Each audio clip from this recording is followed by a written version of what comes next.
Chandrayaan 1 and 2 जहां चांद को छूते छूते रह गया था, मतलब पूरी सक्सेस नहीं मिल पाई थी। लेकिन इंडिया का साइंटिस्ट इसरो ने चंद्रयान 3 को चांद पर सक्सेसफुल लैंड करवाकर हर इंडियन का सीना चौड़ा कर दिया है। जहां अमेरिका, चाइना, रशिया जैसे दिग्गज देश चांद के साउथ पोल पर सॉफ्ट लैंडिंग नहीं करवा सके, वहीं इंडिया के साइंटिस्ट चंद्रयान 3 को चांद के साउथ पोल पर सॉफ्ट लैंडिंग करवाकर इतिहास रच दिया है। भले ही इंडिया चांद पर जाने वाला चौथा देश है, लेकिन मून के साउथ पोल पर जाने वाला पहला देश है। पृथ्वी से चांद की दूरी लगभग 3,84,400 किलोमीटर है और भारत के चंद्रयान 3 ने इन लाखों किलोमीटर की दूरी को 40 दिन में पूरा तय कर लिया है। चंद्रयान 3 की सफलता के बाद अब इसरो और कई यान मिशन की ओर रुख कर रहा है, जो बहुत ही जल्द लॉन्च होंगे। इसरो अब गगनयान प्रोजेक्ट की तरफ फोकस कर रहा है। गगनयान प्रोजेक्ट सिंपल बताऊं तो इस प्रोजेक्ट में हम 3 एस्ट्रोनॉट्स को गगनयान में बैठाकर गगन में भेजने वाले हैं। गगन का मतलब स्पेस, यानी कि दोस्तों इसरो इन 3 लोगों को चांद पर नहीं भेज रहा है, मंगल में नहीं भेज रहा है, सिर्फ स्पेस में भेज रहा है। अंतरिक्ष, ये बात आपको जाननी बहुत जरूरी है, नहीं तो बहुत सारे लोग सोचेंगे और दूसरों को बताएंगे कि इंडिया से 3 लोग चांद पर गए हैं वगैरह वगैरह, जो बहुत ही गलत इन्फॉर्मेशन है। इसमें से भी कहाँ पे, लो अर्थ ऑर्बिट में सिर्फ 400 किलोमीटर तक में, और ये मिशन 3 से 7 दिन तक होने वाला है और उन सबको सेफली अर्थ पर वापस लाया जाएगा। इस मिशन के तहत इसरो अक्टूबर के पहले या दूसरे सप्ताह में एक स्पेसक्राफ्ट अंतरिक्ष में भेजा जाएगा। इसका मकसद ये तय करना है कि मानव मिशन के समय ये स्पेसक्राफ्ट उसी रूट से लौटे जिसे गया है। स्पेसक्राफ्ट की टेस्टिंग सफल होने के बाद एक महिला रोबोट जिसका नाम इसरो ने व्योम मित्र रखा है, उसको अंतरिक्ष में भेजा जाएगा। व्योम मित्र इंसानों जैसी ही सारी एक्टिविटीज कर सकेगी। इन रोबोट को इसरो द्वारा ही बनाया गया है। व्योम मित्र ये सब संस्कृत से लिया गया है। व्योम का मतलब अंतरिक्ष और मित्र का मतलब मित्र, यानी कि अंतरिक्ष मित्र, दोस्त, सखा, साथी, आप जो भी बोल लीजिए। और इस रोबोट यानी व्योम मित्र को हाफ ह्यूमैनॉइड कहा जाता है, क्योंकि इसके पैर नहीं है, ये सिर्फ आगे और बगल में झुक सकती है। व्योम मित्र रोबोट को मानवीय गतिविधियों को समझने और उन पर प्रतिक्रिया देने के लिए सेंसर, कैमरा, स्पीकर, माइक्रोफोन और एक्चुएटर्स जैसी तकनीकों से सुसज्जित किया गया है। और इस रोबोट में एक एक्चुएटर एक तरह का मोटर है जो रोबोट को झुकने, हाथ व उंगलियां को चलाने में मदद करती है। I am Vyomitra, the prototype of the half-humanoid.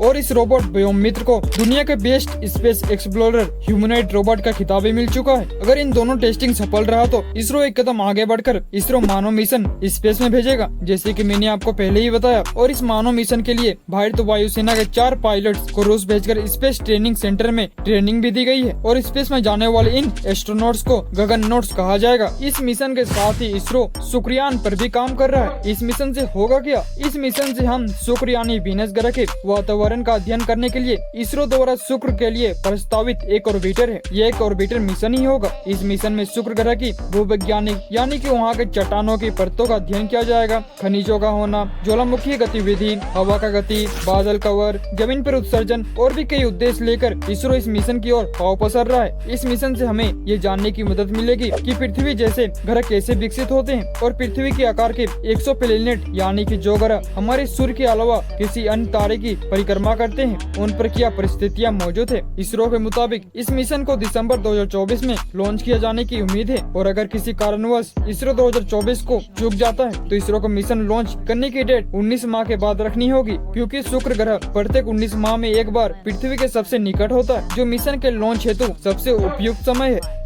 शुक्र मिशन के लिए उपयुक्त समय जो लिफ्ट ऑफ पर वायसक ईंधन का मात्रा कम करता है, वो प्रत्येक 8 वर्ष के बाद आता है। ऐसे में वर्ष 2031 को विशेषज्ञों द्वारा शुक्र मिशन के लिए सबसे उपयुक्त लॉन्च माना जा रहा है। वैसे अमेरिका, रूस, जापान और यूरोप के द्वारा पहले ही शुक्र पर मिशन भेजा जा चुका है। चलिए कुछ जानकारी शुक्र ग्रह के बारे में भी जान लेते हैं। पृथ्वी हम जहाँ पर रहते हैं उसके सबसे पास का ग्रह शुक्र है और शुक्र के उसके द्रव्यमान, आकार और घनत्व तथा सौर मंडल में उसके समान सापेक्ष स्थानों में समानता के कारण पृथ्वी का जुड़वा बहन भी कहा गया है। शुक्र ग्रह पर एक दिन पृथ्वी के 1 वर्ष से भी ज्यादा लंबा होता है। इन दोनों मिशनों के अलावा इसरो का तीसरा मिशन आदित्य 11 जो सूरज यानी सूर्य का निरीक्षण करने के लिए है। इस मिशन के तहत हमारी नजर सूरज पर 24 घंटे रहेगी। धरती और सूरज के सिस्टम के बीच 5 लैंग्रियान पॉइंट आते हैं और इस मिशन सूर्यान में लैंग्रियान पॉइंट 1 के चारों ओर एक हेलो ऑर्बिट में तैनात रहेगा। आखिर लैंग्रियान पॉइंट 1 ही क्यों? और बचे चारों में क्यों नहीं? इसलिए क्योंकि यहाँ से सूर्य पर 7 दिन 24 घंटे नजर रखी जा सकती है। ग्रहण के दौरान भी सूर्य की स्टडी से क्या होगा? वहाँ थोड़े नहीं जीवन बसाना है, वहाँ जीवन बसाना कोई सोच भी नहीं सकता है। इस मिशन से सूर्य को और करीब से जान पाएंगे। अंतरिक्ष यान 7 पेलोड लेकर जाएगा। ये पेलोड फोटोस्फीयर यानी कि प्रकाश मंडल, कर्मोस्फीयर यानी कि सूर्य के दिखाई देने वाला सतह से ठीक ऊपरी सतह और सूर्य का सबसे बाहरी परत कोरोना का जायजा लिया जाएगा।